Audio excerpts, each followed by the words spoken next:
from LUMEN PHOTON, and I came across a really good idea of having it make it much simpler to add frequency.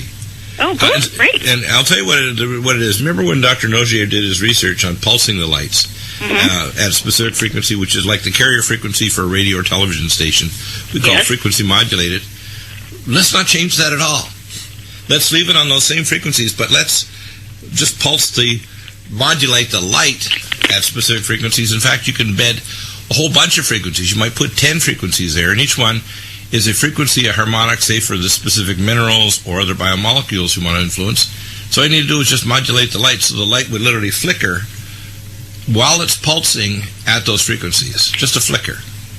Well, it will flicker if it's pulsed at a low enough hertz, but all of the Nogier settings are basically too fast for our eye to catch.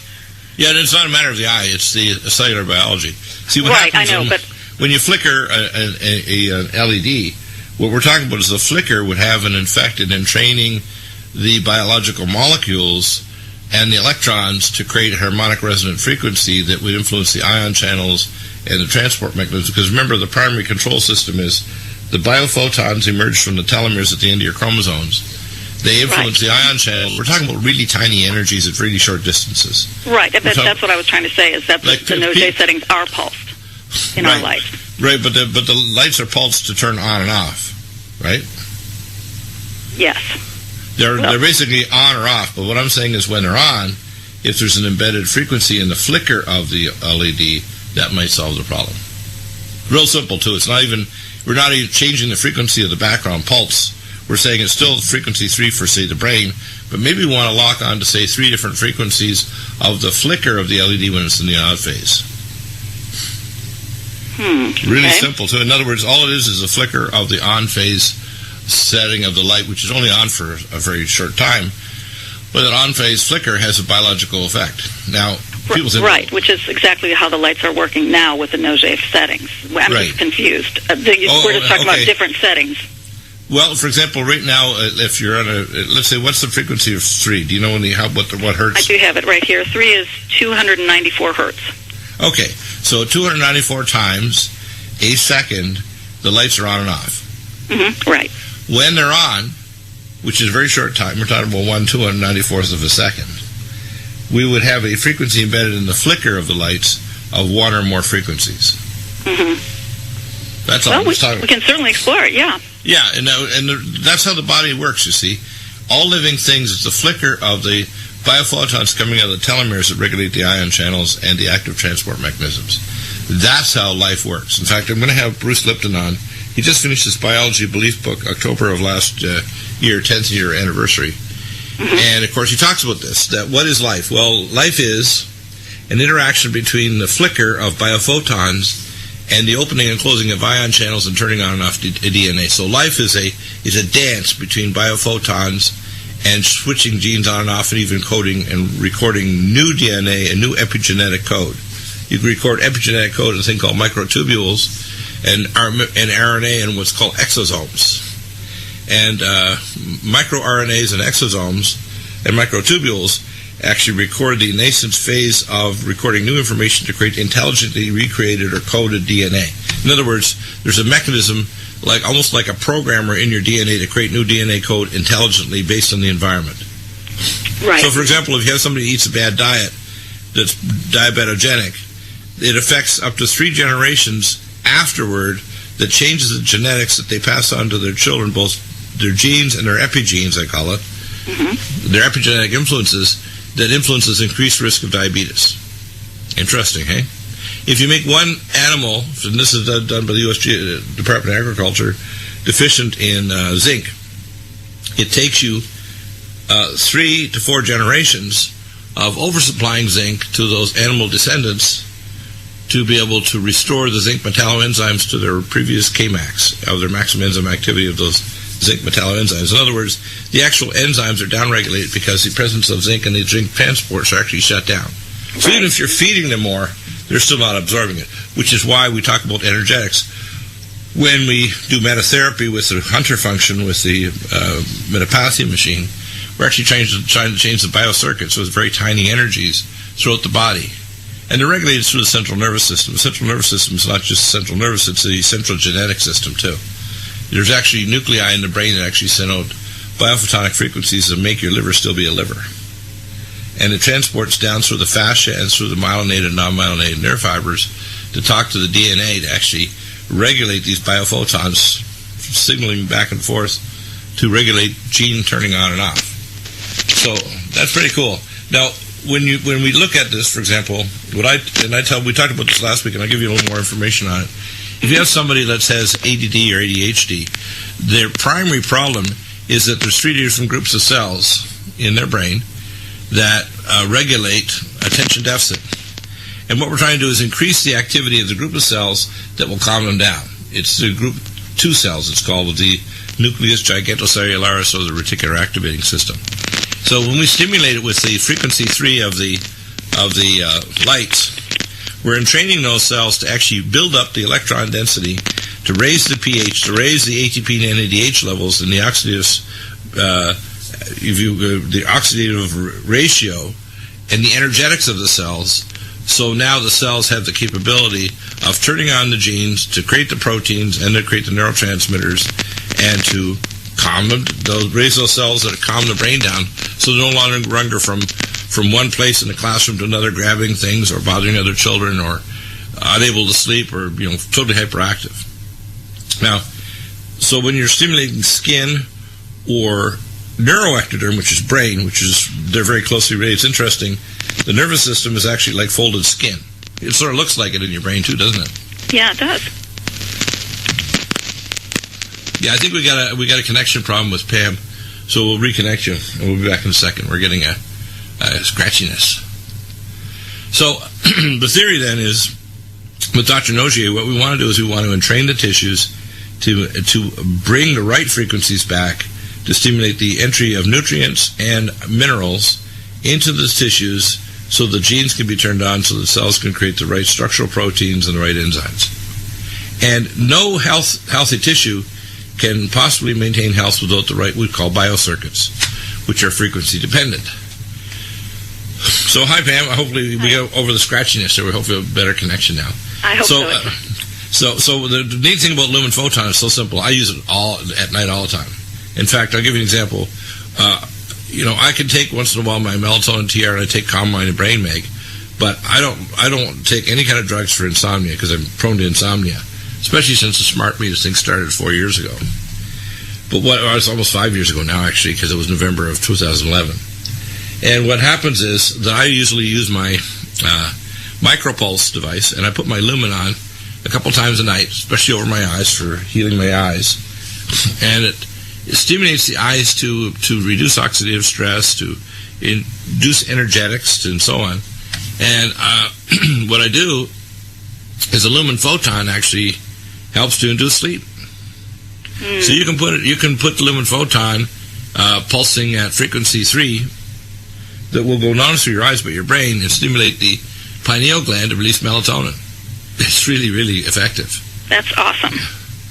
Yeah, and you want to induce sleep? Well, put it over your eyes and go right through your brain. You can put it in the back of your head too, because it'll go through 12 inches of bone, muscle, hair, ligaments, in your abdomen. I mean, I don't think there's anybody so big that it can't penetrate through 12 inches plus of tissue, and somewhere in your body it penetrate right through your deep organs. Yep. Now, the other thing it's going to do is it's going to induce pumping of your lymphatics. So if you've had, let's say, cancer surgery or radiation, or they've literally stripped lymphatics, and you've got lymphedema, this is also a very good treatment for that.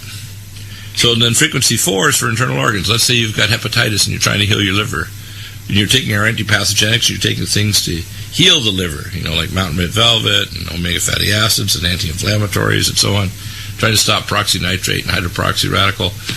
You need energetics. You need that tissue to be alkaline. You need it to be perfused. You need it as soon as you start using Lumen Photon, let's say over your kidneys, you start to normalize some of the major factors that regulate blood pressure. The research done at which university was it that discovered that if you put it over the kidneys, you're able to lower C-reactive protein? Washington University. Right. And so they discovered that if you're putting an entraining frequency over the kidneys, which is one of the primary regulators of blood pressure, your pressure normalizes. Isn't that remarkable? Yes, it is. So the primary organ that regulates your blood pressure is not your heart, it's your kidney. People sure don't understand that. Yeah, and you put it over the kidney, and all of a sudden also vascular disease. The primary thing that forces and creates plaque in your body is not only C-reactive protein, high sensitivity CRP, but also PI1, plasminogen activator inhibitor 1, which you can ask your doctor to do. It's a special test, you may have to special order it, but it's doable by all insurance, PI1. You can measure other oxy markers too. I did them with Phil Broughton for years in Los Angeles. Antibody assay reference labs. And Phil would measure antibodies against non-normal hydroxycholesterol and T-bars, oxidized fatty acids, and the presence of soluble ICAM1 and 2 and other markers. And we know exactly what causes plaque. So when I talk to cardiologists or doctors who pretend they don't know, and this is disturbing because we're talking about doctors that are doing cardiac casts every Thursday, 15 of them, 12 to 15. They're doing stents, they're doing bypasses, and they don't know the chemistry that I know of what causes plaque. Now, if you measure a high-speed CT scan with a calcium score, it's more accurate than a treadmill or pharmacological treadmill test. And you can start reversing that plaque in your heart if you put a lumen pad over the chest.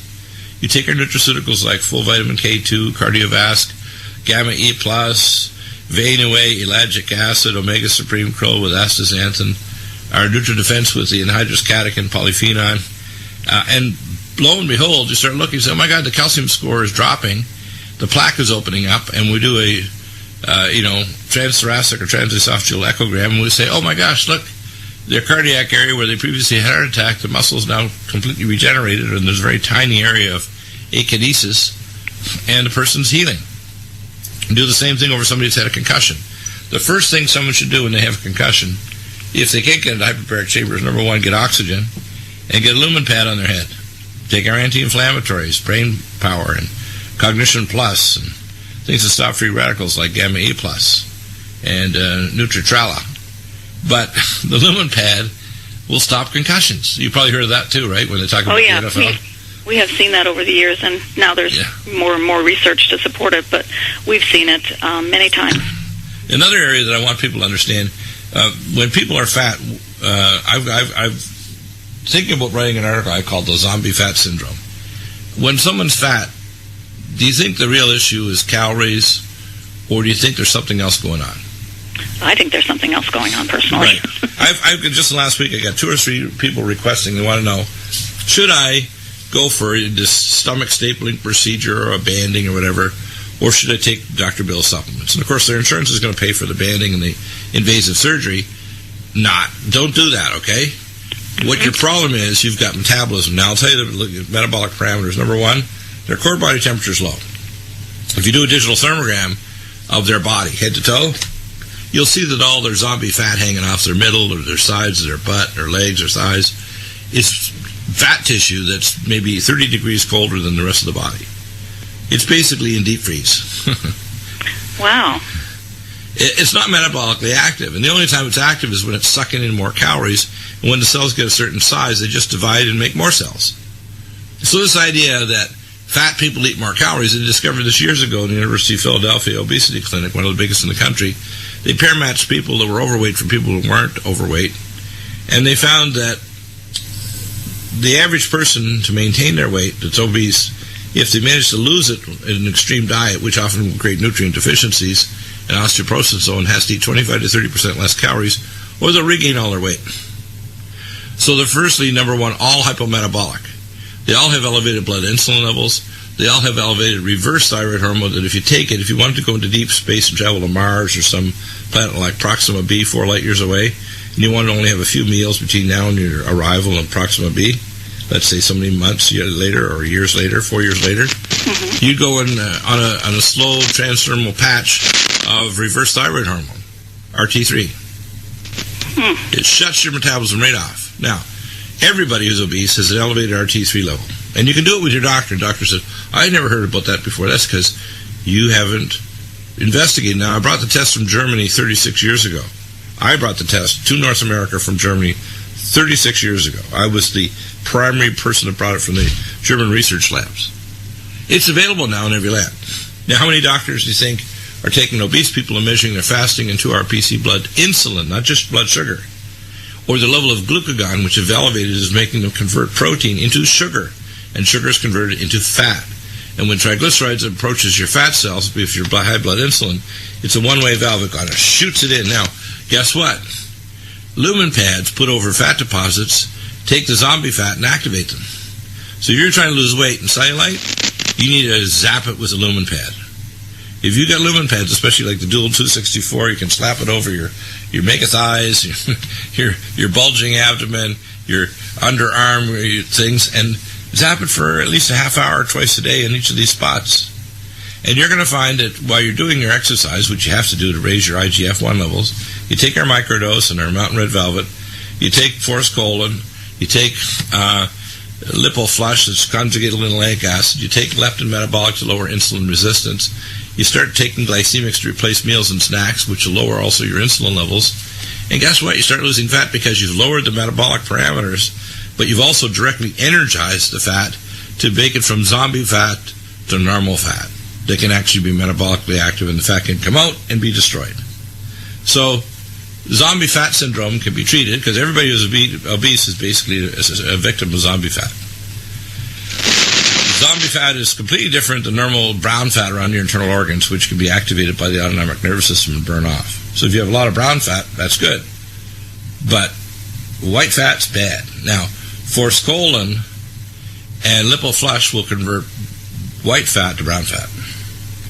So when you do a thermogram on somebody, if they zap themselves with a lumen pad, for hours afterward, that deposit area is going to be hot in the thermogram. And it's not because it heated it up. It's because it metabolically activated. Interesting, eh?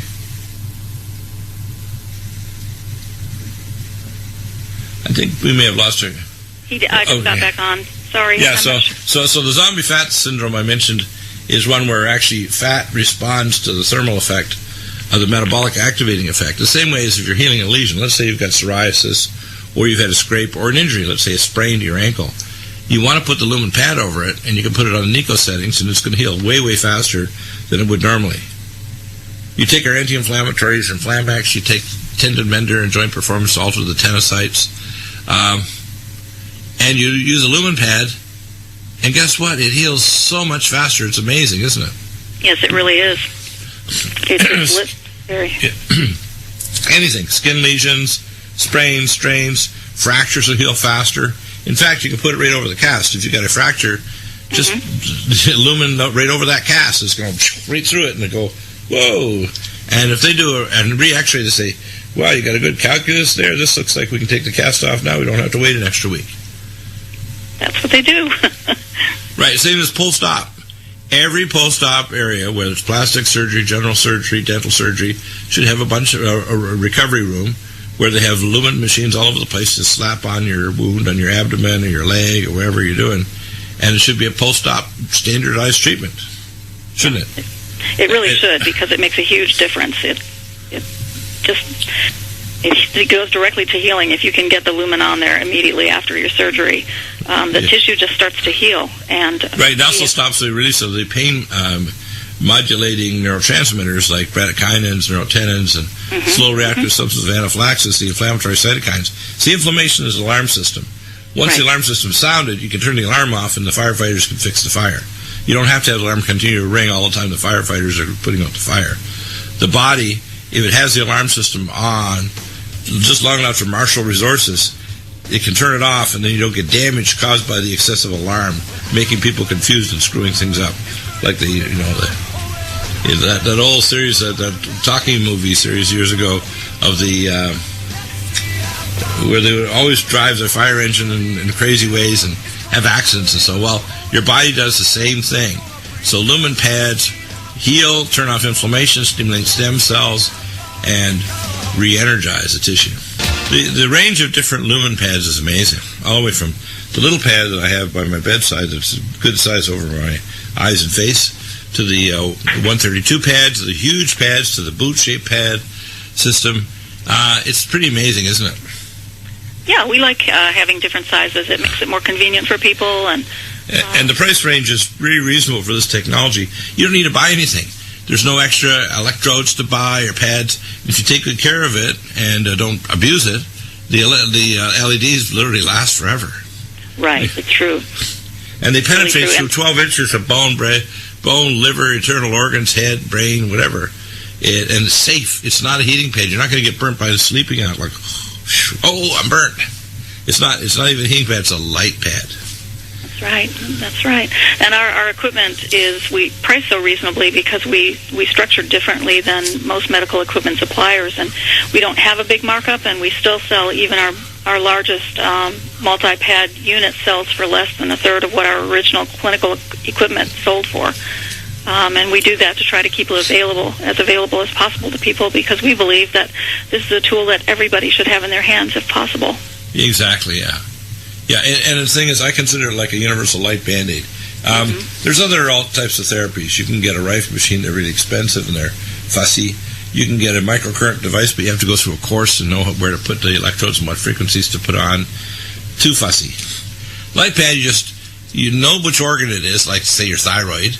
If it's thyroid, you're going to put it on frequency number 5, or your adrenals over your kidneys, or your sexual organs, 5, and you just put it on, press the on button, and you can decide the minutes, 15 minutes or 30 minutes. It's that simple, time and frequency. And there's frequency numbers 1 to 7 and NICO. Yep, it is very simple. Yeah, which I like. It's really, really cool. Yeah, we do now, too. Yeah, let's go through some of the different sizes and some of the unusual sizes. You get sizes of dual pads. You have sizes that are really big for the entire spine, if somebody's got a really screwed up spine. You've got sizes of little pads that can go over, say, the eyes. The boot one is particularly good for people that get a foot problem, let's say diabetic neuropathy, or a slow healing wound, or one of the problems with peripheral injuries, like to the periphery to the foot, is the circulation isn't as good to the hand or other parts of the body, and it takes a lot longer to heal. This speeds the healing dramatically, doesn't it?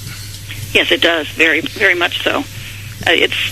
You could literally can watch your tissue knit back together in front of your eyes if you're using the Lumen after an acute injury, and you get it on there and just...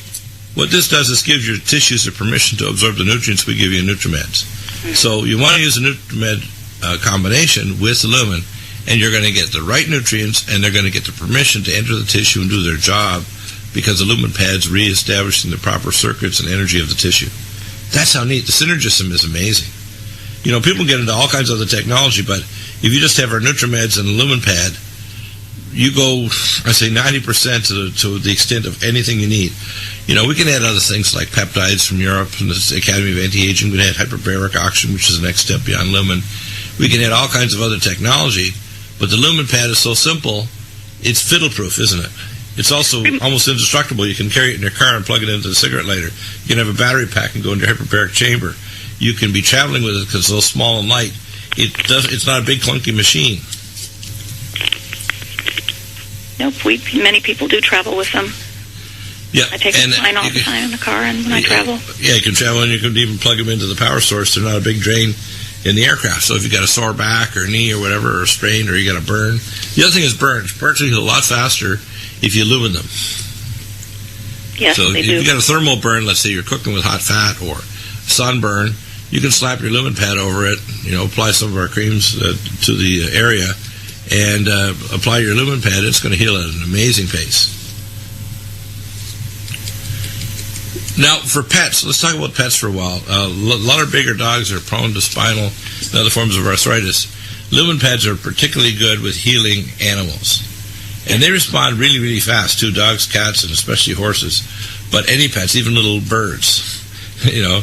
If you got a sick birdie and you're a bird person, you can put a Lumen pad in their little cage, and they'll probably hop down from their perch and go right onto the Lumen pad to get healed, right? I was going to say, they do like it.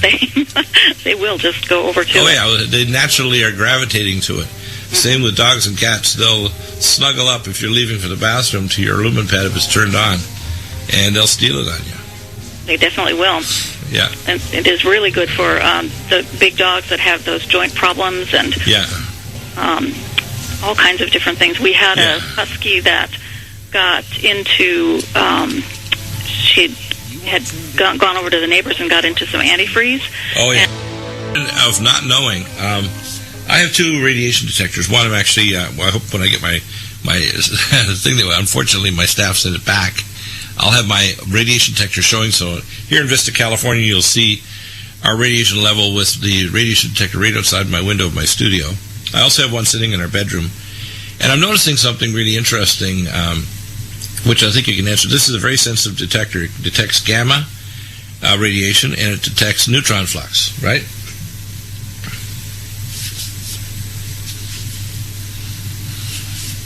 I'm sorry, are you asking me? Yeah, I'm asking you. Yeah, so we're talking about the Inspector Plus. The Inspector Plus, yeah. It measures both. So it measures alpha, beta, and gamma, and hard X-rays. Right. So now, what's interesting is because it has this amalgam, it's fluctuating from the high teens to the low 60s, and that means there's an amount of ground level radiation. Caseta Onofre is now closed. There's basically no other reactors until you get to the Diablo Canyon reactor, which is north of Los Angeles. And unfortunately, that reactor is sitting on the triple junction of 3 fault lines, which is really not a good place to put a reactor. What's happening is people are being assaulted with scalar radiation from smart meters and Wi-Fi networks and geopathic radiation of energies being put into the Earth that travels along the lithosphere, the crust. We're being assaulted by increased ultraviolet light from the sun because the ozone hole is thinner, and because there's more output of specific higher energy ultraviolet light from the sun because the heliosphere around the sun is being induced by gravity waves from deep space, by Nemesis, the dwarf star that's now into outer orbit, coming in hyperelliptical orbit to the outer solar system in the Oort cloud. And then we have increased levels of the ionizing radiation from Fukushima Daiichi. This radiation, besides the scalar radiation, is cooking us from the inside with a combination of X-rays, high-energy beta particle emissions, gamma rays, which are really nasty, can shatter your DNA, and alpha particles, which can displace your DNA and your DNA codons. So the human race and other life forms are being stressed in our world. It's inducing sickness, it's inducing premature illness, it's inducing mutations, and the more rapid evolution of superpathogens. Now, if you have some new updates to a lot of the technology that you have available for not only protecting yourself but also measuring it. And one of them, of course, is I'm going to strongly recommend that people get the Inspector Plus, and if you already have one, get the package that allows you to connect it to the internet, because I'm going to set up a program to actually display it on my site, Nutrimedical.com, so you can actually see it, let's say a map or a place where you'll actually see it displayed so you can see proper radiation levels. Rentz had a guy that was doing it, but he was only looking at one radioisotope. I think he was looking at gamma only, I think, which isn't really a good idea. You want to measure a lot more than that. And what we have right now is a situation where when you add the scalar radiation and the mineral depletion and the GMO foods, which are further assaulting our body, people's biology is breaking down. If we don't have a nuclear war in the next 40 years, it's likely human biology will start collapsing because of the increased levels of polyradiation, polytoxicity, and epigenetics are being screwed with by things like cell phones or more and more powerful Wi-Fi networks, smart meters, and increased levels of assaultive radiation on the planet just simply caused by the return of Nemesis, the dwarf star, and the change of solar activity output of the sun. So what new technologies or upgrades that you've got for either protection or monitoring, and how do they connect their Inspector Plus to their computer and then send the data to Dr. Bill? Right. I want to touch on an important point that you made about the Inspector meter that you have there, that it is capable of measuring not only the gamma rays, but the less energetic beta, alpha, and X-rays. The less expensive meters will be okay to measure gamma radiation, and that's useful in a sense, but they're designed, because they're less expensive, they only have the less expensive sensor, which can only detect the highest energy radiation. Right. So you're going to miss the alpha and beta and X-ray radiation with the other meters. So I mean, if you can only afford, an inexpensive meter, by all means get one. At least you'll have something. But if you can find your way to do it, get the Inspector, because you won't be missing all that other type of radiation. Different radioactive isotopes emit different quantities of the various forms of radioactivity, alpha, beta, gamma, and so on. And so you can have a gamma detector, one of the less expensive meters, and be measuring and totally miss radiation that's right under your nose and contaminating your environment. All right, so that's number one. Number two, just today I came across a product called Demron Fabric, D-E-M-R-O-N. It's not a product that we carry, but it is a radiation shielding fabric, much like lead or lead aprons that they might use in the hospital or in a dental office to protect you when you're taking x-rays. This company called Radiation Shield Technologies has developed this fabric, which is not quite as effective as lead, but not nearly as heavy or bulky. And so you can make clothing or sheets out of it, hats, and so on. So if you're in an environment where you need to protect yourself from alpha, beta, and gamma radiation, this sort of material is available without having to put up bricks of lead around your yeah, and it's better than a tinfoil hat is what we're saying. Right. And, of course, the tinfoil hat or aluminum foil doesn't really shield for this kind of radiation. Yeah, I know. I'm just being sarcastic. One of the things is radiation is starting to affect human biology. If you, one of the ways to measure it is to look at scanning electron microscopy of a cell and tissue, and you see certain ultrastructural changes in terms of ion channels or neuropores, or they're actually physically changed on the scanning EM if they're under stress. And you see it with both scalar radiation and ionizing radiation.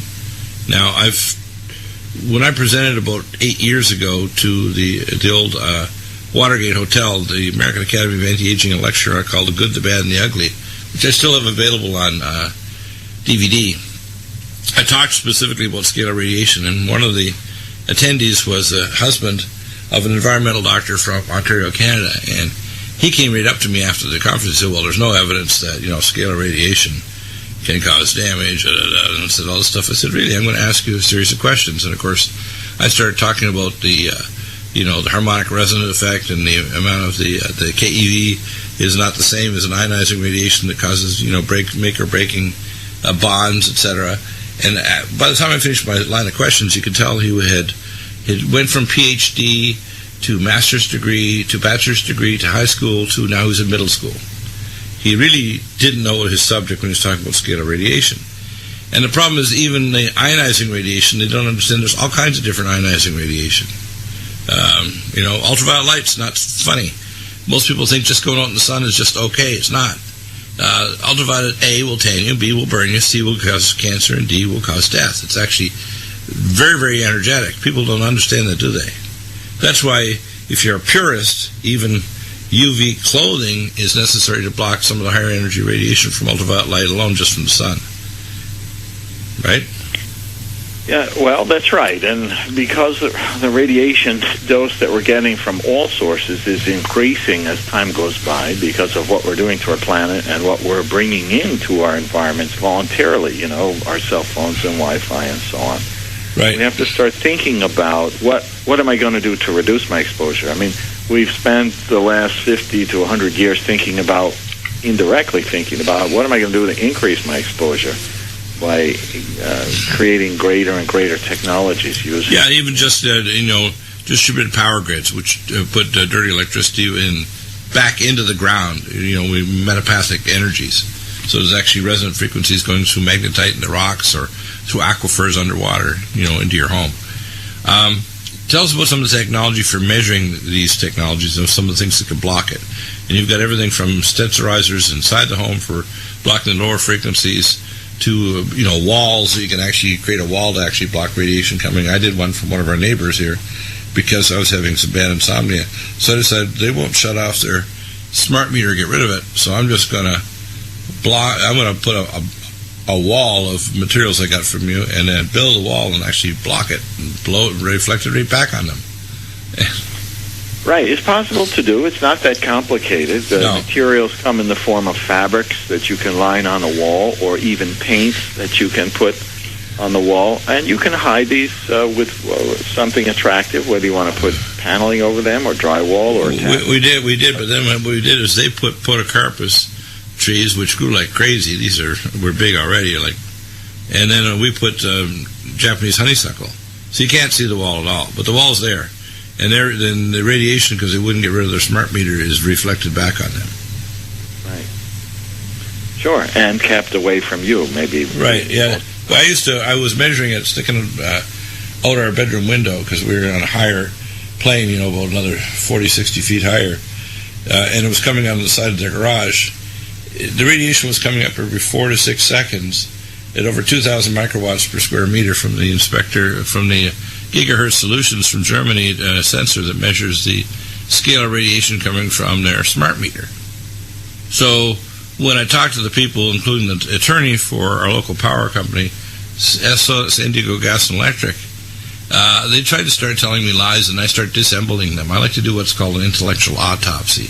I take my intellectual bone saws, separators, scalpels, and various other sharp intellectual implements to start sawing apart their arguments. And it's that's why I beg people to be stupid enough to call into the show and try to argue with me. And I really want them to understand that I want attacks. But if you have a valid thing, you could be a great grandmother with grade 3. If you've got a really valid argument, I want to learn. Or you've got a valid point that I may not have realized. Hey, did they realize this is what it's doing to my orchids, for example? If you put scalar radiation in your orchids, guess what? They don't like it. They start to die. You can't put smart meters and Wi-Fi networks and so on around orchids, so they start to wilt and they won't grow. Isn't it interesting? Are you saying that they are especially sensitive, maybe more so than... They're the most sensitive organism on Earth, are orchids. The most sensitive organism on Earth that I know of is orchids to scalar radiation. Wow. Well, that's interesting, because I know orchids are popular. You can even get them at Home Depot and have them at your home. So maybe besides your fancy meter. Now, what meters do you have available? Let's go to the ELF pollution ones. I got the one with a little square antenna on the top. I've got the gigahertz solution for scalar radiation. I got the one for the dimmer switches and radiation in the circuits in your home. Give us the names of some of these, because if they go to the link from our website to Less EMF, we'll get credit, of course, which is good. It helps us support our show. But they'll get all kinds of information. You guys are really amazing for, connecting if they need to call you to find out more about specific technology, materials to block, fabrics, measuring implements, all kinds of things that can help them. Right. Well, we welcome them. If they want to call and get some information, we'd be happy to help. But when you do, go look for these couple of different meters here to measure high frequencies, the kind that Dr. Bill is talking about, the Wi-Fi signal, your cell phone signal, cordless phones, even leakage from your microwave oven. You're going to look for the meter called the high-frequency meter. Right. I got that one. It's a little square antenna on the top of it, right? Green antenna on the top. Yep. Yeah. Very simple meter to use, because you basically have an on-off switch. You have another control to control the loudness of the sound that it makes. Right. I mean, it's very easy. You get a number on the display. Anybody can see the numbers getting bigger, getting smaller. And what I really like about this meter is the sound feature, which corresponds to the quality and the intensity of the radiation. So you'll notice that a Wi-Fi router has a certain distinctive sound. It's got like a clicking sort of tone to it. Where a cordless phone will sound entirely different when you go to measure it.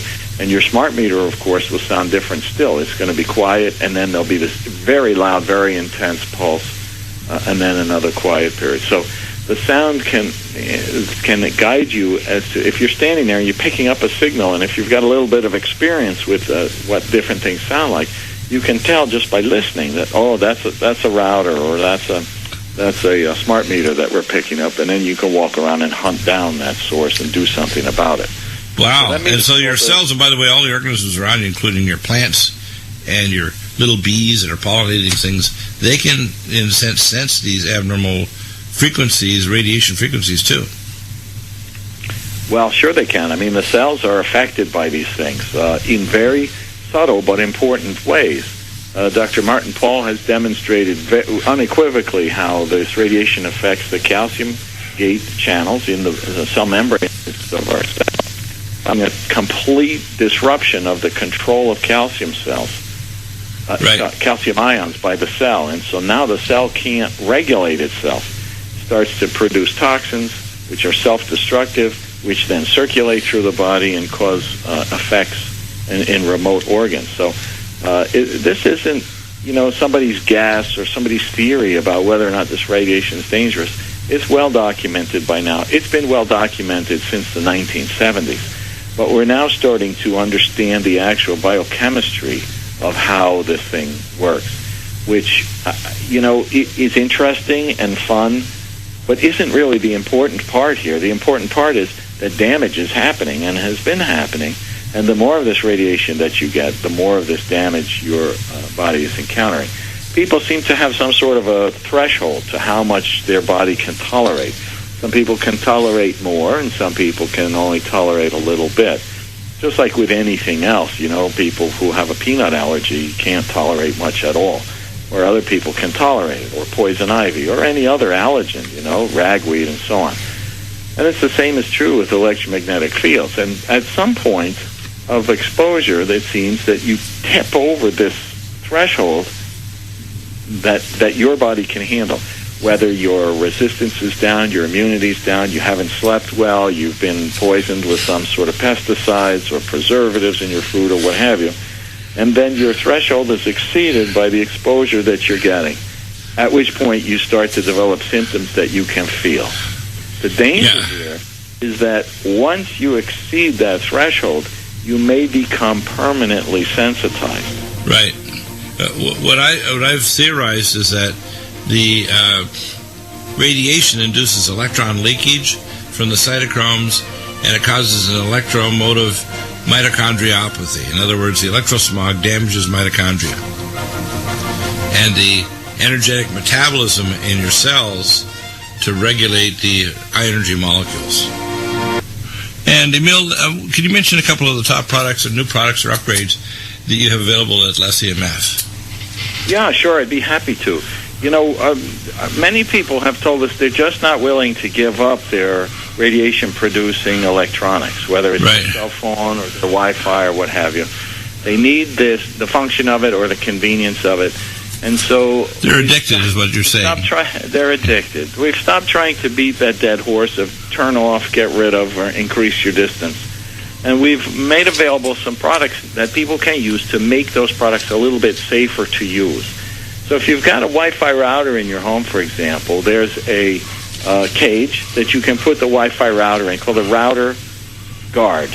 It's a wire mesh box, especially designed with a leaky shielding material so that the radiation is reduced by about 90%, but still allows your Wi-Fi system to work. It reduces the distance that your Wi-Fi reaches by about 50%, so you can't quite walk down the street and still get your Wi-Fi. Yeah. But as you know, your Wi-Fi routers are grossly overpowered because you can pick up neighbors 3-4 houses down where... I know, it's insane. I go on and I see, all kinds of crazy things that people have for their router. One person in my area, and I'm in a gated community, calls their router, I am a virus. Pretty funny, eh? And God knows who it is. But you pick up half a dozen, I'm thinking... They don't need it. We live on acreages here. There's 12 and a half, 13 acres. Each of them is over an acre in property, some are 4 acres. How the heck can I pick up their router if they're 600 yards or 800 yards away? That's not good, is it? It's ridiculous. Imagine how much radiation that is up close to the thing where they're living. It's ridiculous. Well, so get rid of the router is my recommendation. But if you can, put it in one of these router guards and reduce the amount of radiation dramatically by about 90%. Right, and your range will 50%. Yeah, what's the other? Baby monitors are another one. When you have a baby monitor, you've got the camera or the listening device in there near the baby, and then you've got the monitor where the parents are. And both of these are radiating. These two pieces of equipment talk to each other through radiation. So you're radiating your baby 24/7, or at least whenever the baby's near this thing. And you're radiating yourself. And usually that means at night when everybody's trying to sleep, rest, rejuvenate their bodies. So now there's a baby monitor shield that you can put right on the front of the thing. It's transparent. It sees right through it. Does not block the view or the sound quality of what you're getting, but stops the radiation in that direction, out the front of the device, so that in the direction of the baby or in the direction of the parents who are watching their monitor, while still allowing the devices to function. So if you're going to insist on having it, put a shield on it. If you know someone who's had a baby or is pregnant and is about to have a baby, get one for them as a baby present, baby shower. It's it's inexpensive, and it's a great way to make that product safer.